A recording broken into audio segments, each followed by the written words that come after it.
सूत सावधान करते हैं सोने ऋषियों, आदमी की उम्र बहुत कम है।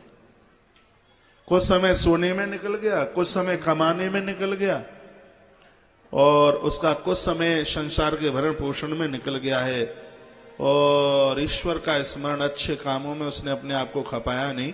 लिंग पुराण की कथा में बड़ी सुंदर बात कही है कि यह उसकी सबसे बड़ी भूल है। क्या सुंदर कहा, यदि किसी को उसने पैसा दे दिया, पैसा वापस नहीं आया, ये उसकी भूल नहीं है। क्या सुंदर बात कही है कि उसने कोई मकान बनवाया और उस मकान में वो नहीं रह पाया, ये उसकी भूल नहीं है। पूछा गया क्या भूल है? का मनुष्य शरीर धारण करके उसने जीवन में अच्छे अच्छे काम नहीं किए, ये उसकी जिंदगी की सबसे बड़ी भूल है। बड़े भाग्य से है मानव शरीर मिला है।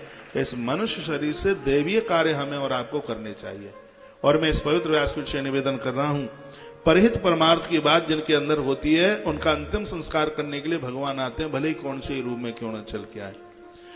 जो अपने बच्चों और कुनबों के लिए रोते रहे हैं, कुनबे के लिए रोते रहे हैं, ईश्वर की बात छोड़िए, घर में 10-20 बच्चे होंगे तो मरते समय आंखों के सामने एक भी नहीं होगा। आप लोग रामायण तो पढ़ते ही हैं, आप रामायण के प्रेमी हैं।